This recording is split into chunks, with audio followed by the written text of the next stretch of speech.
Hello, welcome to Scatterbrain Reviews. We are here today. I've talked about Superman spoiler-free on my channel, on my TikTok, on my YouTube, and we have today here Dago with me, one of my best friends. We went to see this movie together, actually. You have seen it once or twice? Only once. Yeah, you saw it day of release. We saw it Friday, the day after release. That's right, yeah. So I got my second viewing in. I've given my review, and I know we want to kind of just deep dive into this one because, like, this is kind of... I know last year you and I, we saw Dip and Wolverine together, and we talked about it, and that was so much fun. Yeah. But this one, like, I don't know, this movie was special to me and affected me a lot. I've given my spoiler-free thoughts. I kind of want to just give you the floor for a second to give your spoiler-free thoughts before we just dive into, like, spoilers, all that, what we liked. But what did you think of the movie after seeing it? Your thoughts, just... How did you feel after seeing it? Because, like, sure. If we're just going in. So, a little preface before I dive into my experience in the cinema. I was getting very cold feet. Yeah. I was getting kind of second guessing myself. You were more worried than I was, even. Yeah, no, dude. Like, yeah, like I feel like I was riding the hype that you were obviously giving out on social media and giving out like together when we were hanging out and stuff like that. That I'm like, oh yeah, it's gonna be great. Like James Gunn, he's got it or whatever. And then the more I think about it, I remember I saw the trailer. I went to see F1. Yeah. I was with my girlfriend. She was like, I don't like the CG. She says it like on the trailer, and I'm like, you know what? Which is crazy. I've been for trying to, you're right. Yeah. Like she's not that nitpicky when she's watching stuff. So the fact that she pointed that out was like starting to give me like, maybe the CG isn't gonna work. Maybe the acting isn't gonna be that good.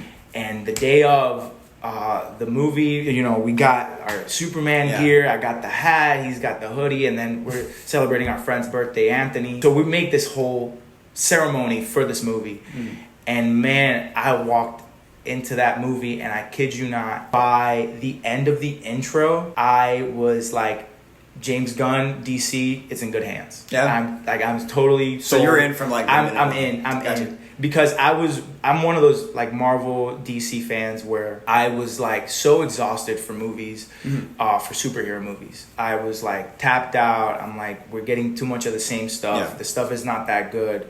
Everybody would say after phase 3 of Marvel ended, the movies kind of have been going on a downward trend. This movie became, for me, the generational quintessential Superman movie.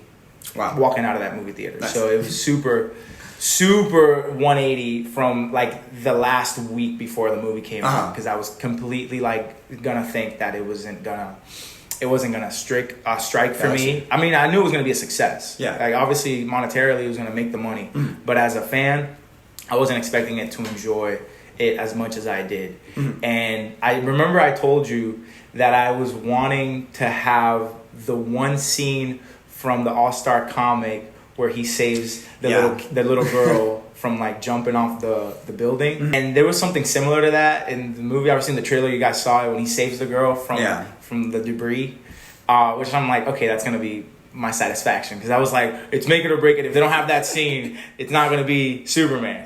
But they told the story so perfectly, and they put the characters and the setting, the story, the music, everything about it. The CG wasn't as discombobulating or jarring as people might have seen in the trailers. It fits this universe. It's a new take on like the CG, like the way the camera is arranged. I've never seen it before. I'm sure it's been done before, but just having it, the front and center camera, you know what I mean? It kind of reminded me of, because it's the same cinematographer as The Flash and Guardians 3. Yeah. It felt like they perfected what I found a little bit flawed in Flash, but also brought in the great stuff of Guardians 3's like camera feel, the way the camera's always moving. Continue with your thoughts. I'm curious as your first time review, because like for me it took me like a second watch. I think it even took me a little bit longer to get acclimated to the pacing than you then, because like the first time watch I thought the pacing was very like jarring, but in a ballsy way, in a way that I didn't find flawed, but just an adjustment. You were locked in from like the first moment in, or did you have I was like, that's a great intro, that they would like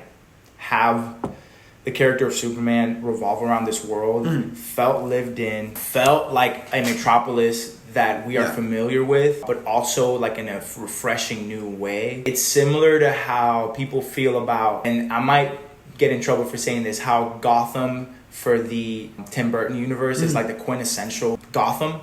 This metropolis feels like the quintessential metropolis for the DCEU. I was going to agree with you on it's really feels like a lived-in city. It doesn't feel like a set, which that was like one of the big gripes I have with a lot of these movies nowadays. You can tell they worked on these like sets that actually feel like real streets. I'm sure they used real cities at some point. Lex Luthor was great. That was another big issue that I remember I mentioned to you before I saw it.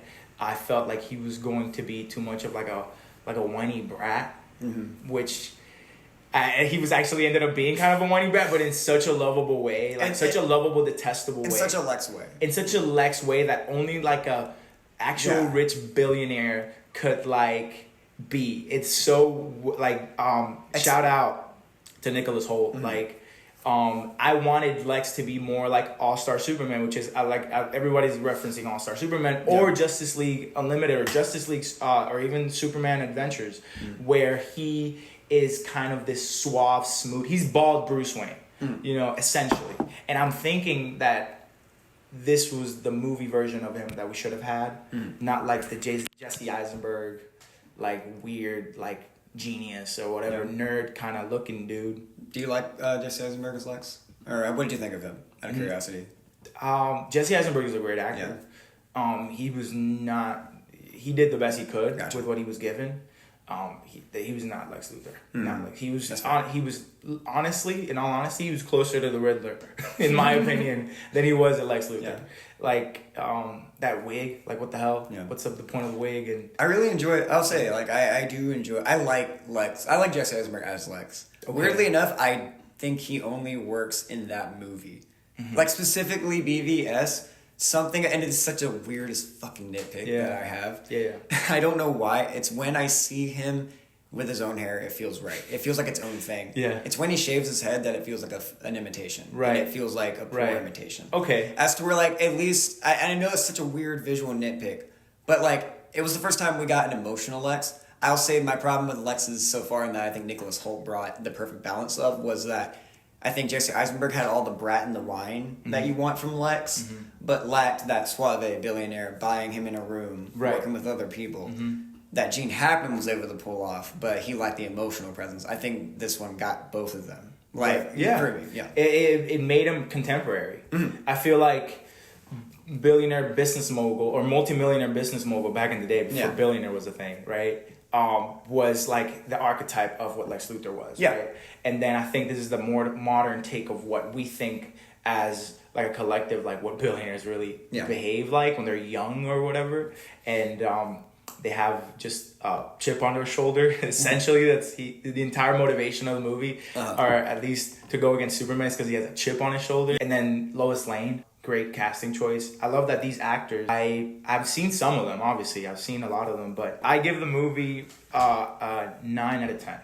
Yeah, nice. I don't give a 10 out of 10 just because I don't think there's like a perfect movie. I mean, that's obviously in a perfect world, there's a perfect movie, but this is a 9 out of 10. Closest thing to the generational quintessential Superman movie that we're going to get. The way it was shot, it's honestly it's a one-off. It really is. I was going to ask you, you felt satisfied if it didn't make any sequels. Yeah, it really felt like James Gunn put all his eggs in one basket here, because I mean, he already been given projects for DC. He's already been doing pretty well. Peacemaker's getting a second season. Yeah. Creature Commanders was really good. Second Suicide Squad was like his first go at it, and I mean, this was like, if this all fails, at least we have this movie. Yeah. And it really left it all on the court. I think it was great. Nice. If they don't ever make a sequel, I am satisfied as a Superman story that does it justice. Does justice to the character, justice to the world that he lives in, his motivations, his aspirations, his humanity. Great. 9 out of 10. Awesome. Yeah. Well, yeah. I'm glad you liked it. Guys, that is our Dago spoiler-free thoughts on Superman, James Gunn's Superman. He really enjoyed it. I'm glad. But now we're going to dive into spoiler-filled thoughts. So, jumping into that. Spoiler territory. Yes. So, fair warning, you will be spoiled coming in, but I'm sure you've seen the movie. Yeah. Or you don't care to watch the movie. Yeah. Or you hate watching the movie.